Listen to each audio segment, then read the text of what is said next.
Bonjour à tous, donc on est le 28 mai, comme promis, vidéo bilan. Donc ça doit vous faire bizarre parce que pour une fois je dis que je fais une vidéo bilan et je la fais à temps. Donc je suis un peu plus de la moitié de mon voyage, 49e jour. Donc je souhaite vous faire une vidéo sur mes impressions de la Colombie. Actuellement je suis à Barranquilla, donc c'est la capitale de la région Atlántico. Je suis à El Malecón, qui est une voie touristique tout le long du Rio Magdalena. C'est très très beau. Il y a des restaurants, il y a des activités pour les enfants, il y a des points de vue, des observatoires, etc. C'est très très bien. Il y a la police tout le long, donc très sécurisé, pas de soucis. Si vous prenez des photos, que vous sortez votre caméra, c'est très très bien. Donc là il est 14 h et comme on est en jour de semaine, ça commence à fermer. C'est surtout en Colombie, j'ai remarqué, après 4 h, 4 h 30, quand les gens commencent à sortir du boulot, beaucoup de choses s'ouvrent. Donc pour le midi, c'est pas là où vous trouverez tous les restaurants et les bars ouverts. Mais bon, moi, j'ai été manger des langoustines avec du riz à la noix de coco. C'était délicieux, pas très cher. Ça m'a coûté un peu moins de 50 000, donc en gros 7-8 euros. Donc bilan, qu'est-ce que j'ai fait jusqu'à maintenant? 3 villes, Bogota 2 semaines, Cali 1 mois, Barranquilla et je repars lundi, donc 4 jours. Bogota, absolument à aller voir, c'est même pas une question. De toute façon, il n'y a pas beaucoup d'autres choix pour atterrir depuis l'Europe ou la France. Donc moi je vous recommande d'y rester une semaine. Enfin, moi on va dire j'étais plus en mode détente, donc 2 semaines j'ai fait ce que je voulais. Mais pour d'autres personnes, une semaine suffit largement. Ensuite Cali 1 mois, donc comme je l'explique dans ma vidéo du zoo, je suis resté à Cali 1 mois parce que je voulais me poser quelque part pour finir ce que j'avais à faire pour l'université. Donc 1 mois c'est clairement pas le temps que je vous recommande pour Cali, 4-5 jours et vous avez fait le tour. Mais j'ai bien aimé Cali, c'est une belle ville. Et malgré les manifestations, donc ça j'y reviendrai en toute fin de vidéo, et malgré les manifestations j'ai passé un super moment. Tout était ouvert, il n'y a que la première semaine où vraiment ça a été chaud, mais franchement j'ai vraiment apprécié. C'est une belle ville, les habitants sont super sympas.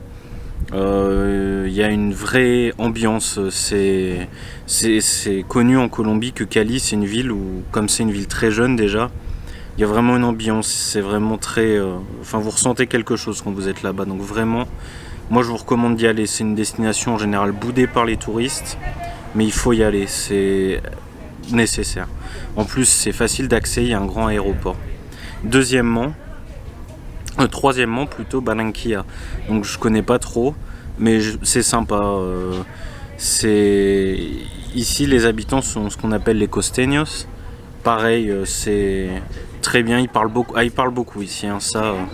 Puis ils ont un débit de parole. Les Espagnols à côté, c'est vraiment extrêmement bas.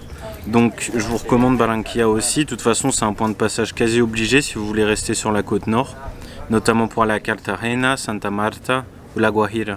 Vous êtes obligé de passer par ici parce que c'est un peu le hub de transport, c'est-à-dire que vous avez le grand aéroport, le grand terminal de bus. Je vous recommande, de ce que j'ai vu, d'y rester 2-3 jours. Un jour, comme moi je fais aujourd'hui, vous faites la Ventana del Mundo, El Malecón, et c'est très bien. Deuxième jour, vous pouvez faire le centre historique.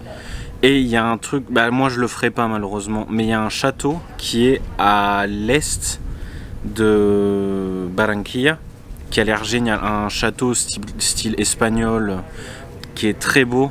J'irai pas parce que j'ai pas le temps, mais je pense que c'est à faire. Donc voilà, ça c'est le premier point sur les villes que j'ai faites. Et qu'est-ce que je vais faire ensuite? Prochaine étape, Cartagena. Après Cartagena, Palomino, La Guajira, donc qui est la région la plus au nord de la Colombie. C'est presque à la frontière avec le Venezuela. Et c'est magnifique. Donc ça, c'est ce que j'ai de prévu.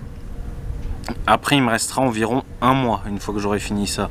Et ce mois-là, j'ai aucune idée de ce que je vais faire. J'ai pas trop envie de faire de plans. Avec le coronavirus, etc., j'imagine que c'est mieux pour pas être déçu. Donc je fais mes plans, on va dire, à la semaine. Voilà. Ensuite, ce dont je voulais parler, c'est est-ce que la Colombie, c'est un pays accessible pour un voyageur lambda? Donc je vais mettre des notes sur 10 pour que vous essayiez de vous y repérer. Je dirais que la Colombie, c'est du 6 sur 10.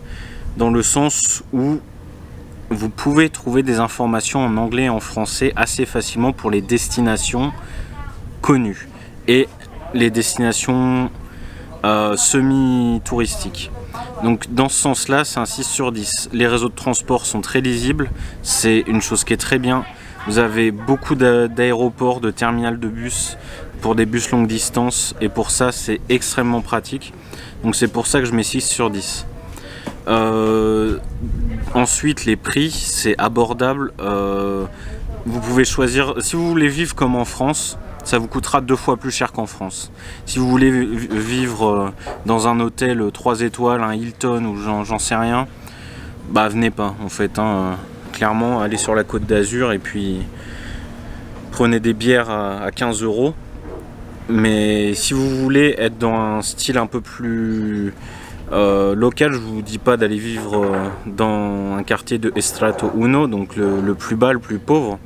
Mais vous pouvez trouver des quartiers typiques qui sont pas très chers, où vous allez voir des restaurants typiques, parce que si vous allez dans un quartier d'expatriés, vous allez avoir des restaurants américains, il y a une grosse influence américaine en Colombie, vous allez avoir des burgers, des grills, des pizzerias américaines, pas pizzeria italienne, c'est des bonnes grosses pizzas au pepperoni, tout ça. Donc ça c'est vraiment... moi je vous le recommande pas. Si vous voyagez à 10 000 km pour faire exactement les mêmes choses que vous pourriez faire en France, c'est inutile. Donc les prix sont extrêmement abordables si vous décidez de... si vous faites des recherches. Si vous faites pas de recherche, c'est sûr que ça va pas vous aider. Ensuite, la sécurité, qui est un point qu'il faut aborder. La Colombie, on a des gros stéréotypes sur la sécurité.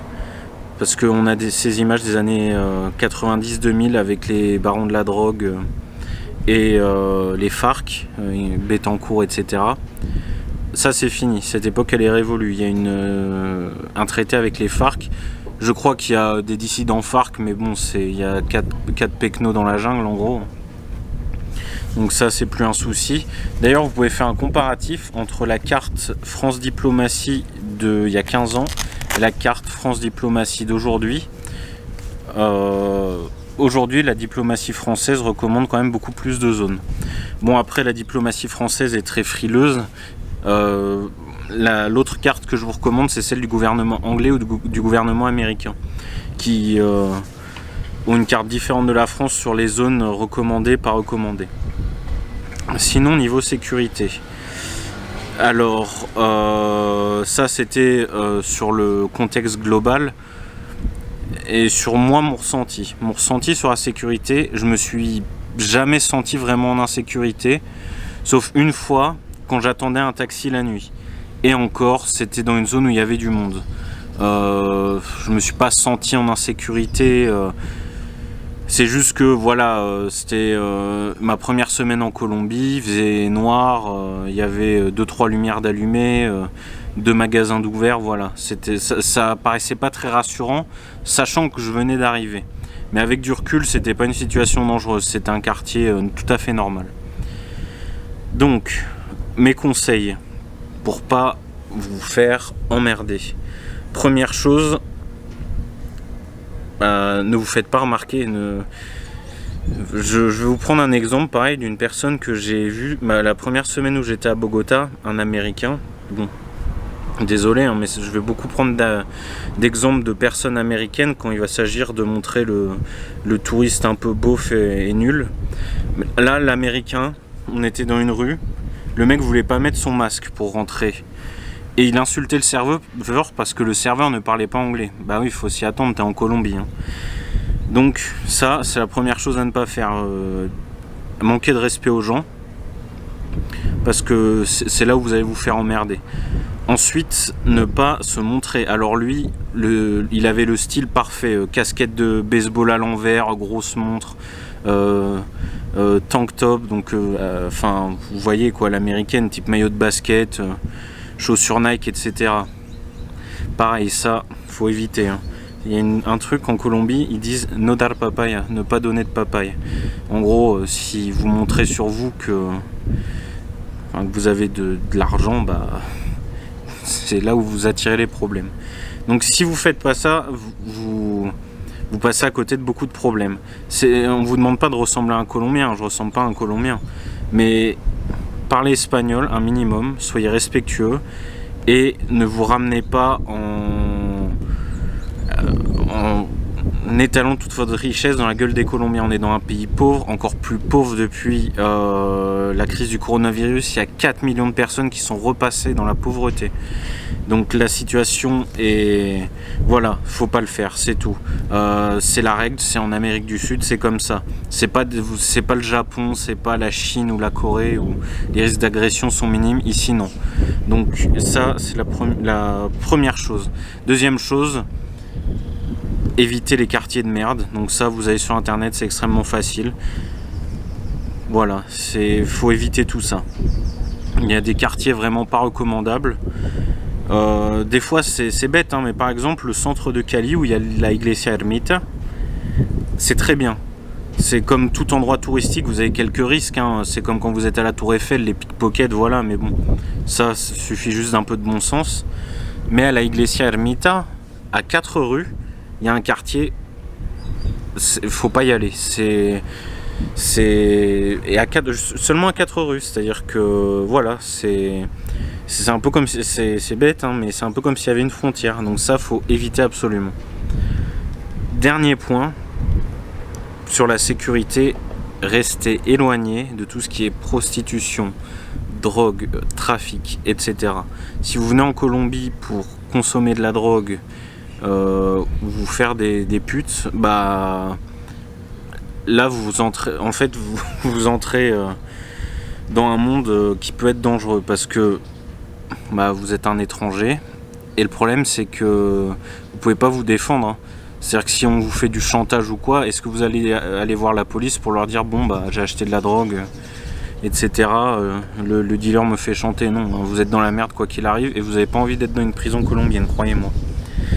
Donc si vous respectez ces 3 règles, vous évitez 90% des problèmes. Les 10 autres pourcents, c'est de la malchance, c'est les pickpockets, c'est tomber sur des arnaques, c'est vous faire avoir, voilà.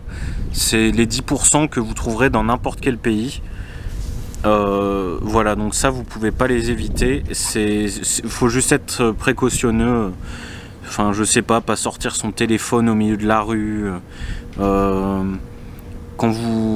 Par exemple, moi quand je sors ma caméra, je regarde à droite à gauche régulièrement pour voir s'il y a pas du monde qui me regarde bizarrement. Donc voilà, donc ça c'était le point sur la sécurité. Donc bilan global, extrêmement positif, moi je m'éclate. Les gens sont sympas, je rencontre beaucoup de monde, ça c'est l'avantage de voyager seul. Et la nourriture est très bonne. Pareil, petit point sur la nourriture puisque ça peut vous intéresser. C'est assez diversifié, c'est pas aussi diversifié qu'en France, que je l'ai connu en Chine ou dans d'autres pays peut-être comme le Japon, c'est très diversifié. Mais vous inquiétez pas, vous trouverez ce que vous voulez. Si vous êtes un peu difficile, vous pouvez trouver de la nourriture assez similaire à la France, c'est-à-dire voilà, le midi, un plateau viande, légumes avec leur pain, les arepas. Pour le petit déjeuner, si vous aimez pas manger des grosses assiettes salées comme moi, vous pouvez trouver des pâtisseries, etc. Le soir, si vous voulez faire un petit rappel de la France, bah écoutez, commandez-vous une entrecôte avec des frites dans un restaurant, ça vous coûtera assez cher. Mais bon, niveau nourriture, vous y trouverez votre compte. Il y a plusieurs types de cuisine en Colombie. Si vous aimez les fruits de mer, où je suis actuellement, la cocina costeña est excellente. Pour le poisson est exactement pareil. Donc voilà. Donc le bilan maintenant, c'est que la Colombie, c'est vraiment un pays qui est assez abordable si et seulement si vous êtes débrouillard, parce que malheureusement pour la Colombie, il y a encore trop de stéréotypes et surtout, ils ne jouissent pas d'une réputation touristique comme d'autres pays d'Amérique du Sud. Prenons un exemple. L'Argentine à la Patagonie. Vous avez en Amérique du Sud d'autres pays qui ont le Chichen Itza, le Machu Picchu. Il n'y a pas ça en Colombie. Et ça fait vraiment défaut pour le tourisme. Parce que quand vous pensez à Colombie, vous pensez à quoi? Moi, je pense à, par exemple, architecture coloniale. Ça, c'est quelque chose à laquelle je pense. Donc, architecture coloniale, quoi d'autre? Peut-être biodiversité, les parcs naturels, etc. Mais ça, j'y pense depuis que j'y suis. J'y pensais pas franchement avant, hein, pour tout vous dire. En tant qu'Européen, on pense à quoi? Colombie, c'est la fête, voilà. C'est un peu malheureux, c'est exactement comme le Brésil. C'est les pays qu'on voit pour faire la fête, quoi. Donc, au niveau tourisme et culture, il n'y a pas un rayonnement comme peuvent l'avoir d'autres pays d'Amérique du Sud. Le Pérou, le Chili, l'Argentine, ou même le Mexique. Le Mexique, voilà, c'est une destination extrêmement touristique. Mais bon, quoi qu'il arrive, pour moi, la Colombie a beaucoup de points forts. C'est accessible, les gens sont sympas, vous pouvez trouver des informations, parce que c'est un pays qui s'ouvre de plus en plus, parce que les problèmes de sécurité ont été réglés. Donc, bilan général extrêmement bon, voilà, je peux que vous recommander de venir. Soyez juste un peu débrouillard, c'est la seule chose que je vous recommande, parce que si vous n'êtes pas débrouillard, vous allez vous faire chier, vous allez vous faire avoir et vous allez payer beaucoup. Maintenant, deuxième partie de la vidéo, la situation sociale en Colombie. Donc il y a un mois, le président de la République, Iván Duque, a essayé de passer une réforme, la réforma tributaria. Dans les grandes lignes, les caisses de l'État sont vides avec le Covid. Lui, qu'est-ce qu'il voulait faire? Augmenter les impôts, TVA, etc. Mauvaise idée, hein. On est dans un pays où il y a de fortes inégalités.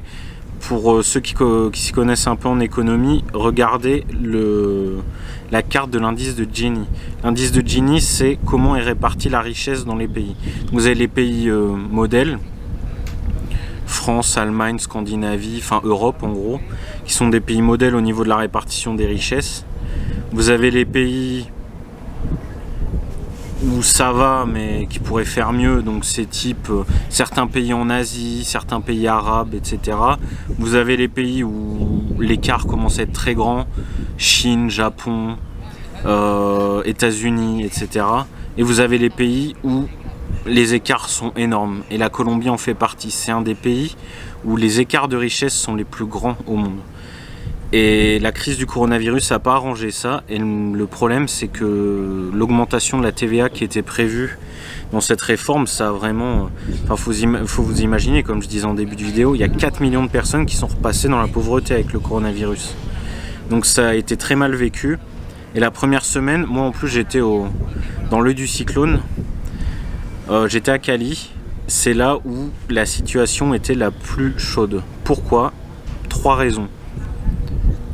C'est une ville où il y a beaucoup de jeunes. C'est une des villes les plus jeunes de Colombie. Deuxièmement, c'est une ville où, historiquement, les tensions sociales sont déjà très exacerbées. C'est une ville... voilà, c'est une ville où... Enfin, je sais pas, mais il apparaît que quand il y a des manifestations en Colombie, c'est toujours à Cali qui est un épicentre. Et troisièmement, c'est une ville pauvre. Parmi les grandes villes de Colombie, c'est un peu la ville oubliée. Pas oubliée de la mondialisation, mais franchement, ça se voit, ça se ressent quand vous traversez les rues. Meilleur exemple, moi, quand j'ai pris le taxi pour aller de l'aéroport à chez moi, ça se voit, c'est un peu plus délaissé. C'est pas aussi rayonnant que Bogota ou même que Barranquilla.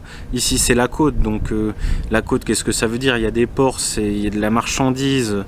Donc, c'est industriel, etc. Cali, c'est différent. Donc, j'étais au cœur du cyclone, dans l'œil du cyclone. Donc, c'était pas marrant pendant une semaine, hein, je peux vous dire. Je pouvais sortir, hein. Il y avait autour de chez moi les restaurants ouverts, etc.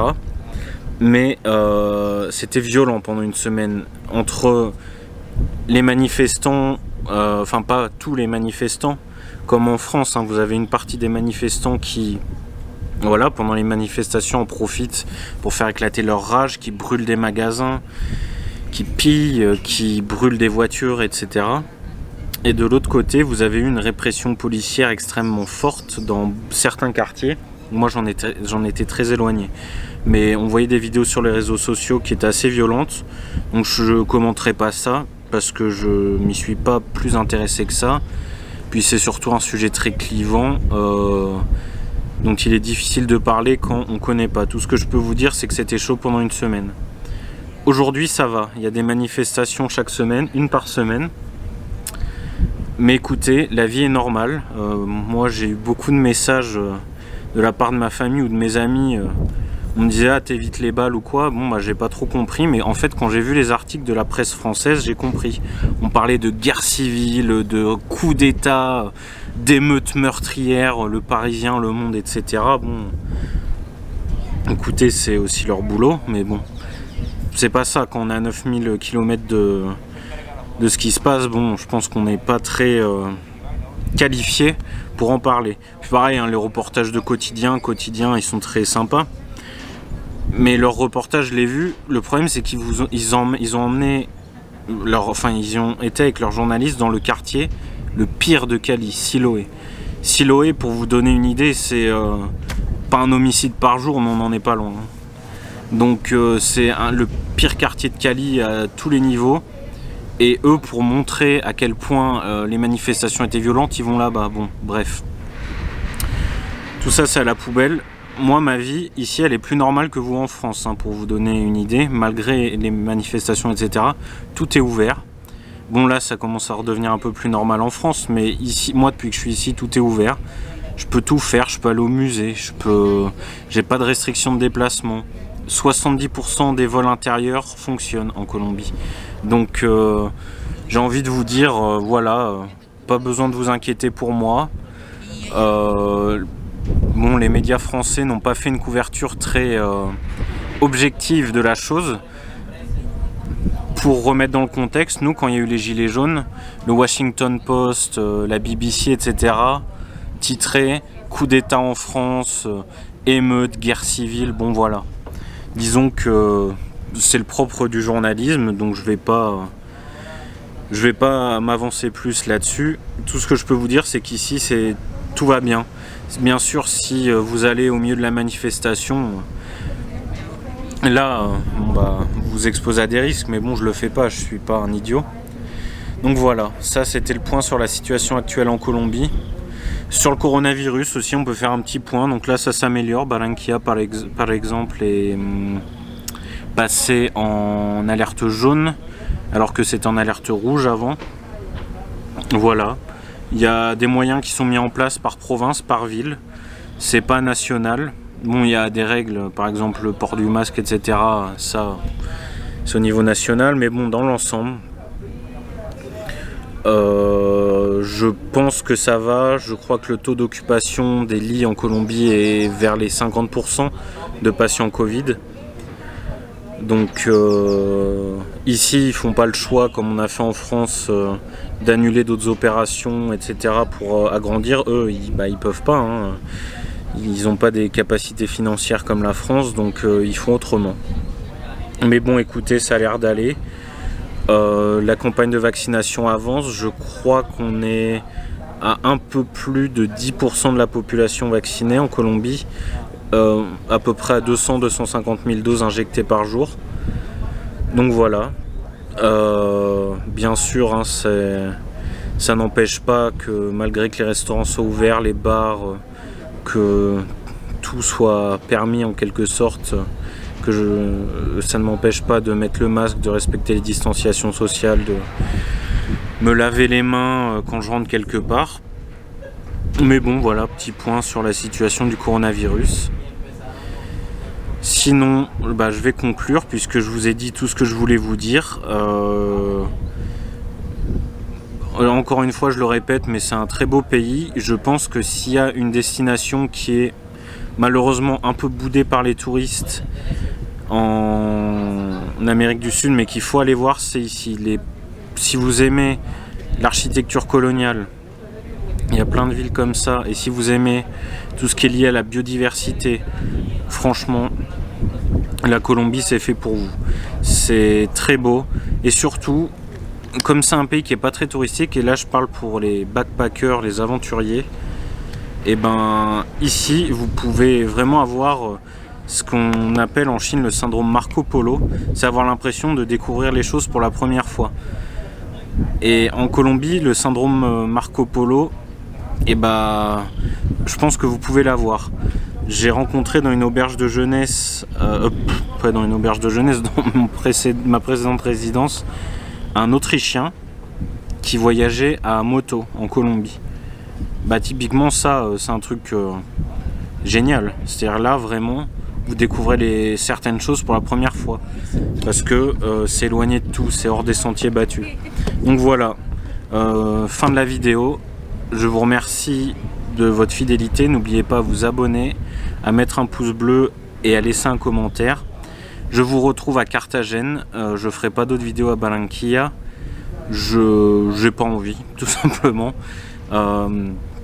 Faut que je termine tout ce que j'ai à faire pour l'université, parce qu'après je vais profiter de la mer Bleue des Caraïbes. Je vais me baigner, je vais aller sur des îles, je vais faire plein de belles choses, et là vous aurez des vidéos. En attendant, prenez soin de vous et on se retrouve à la prochaine vidéo. Bye.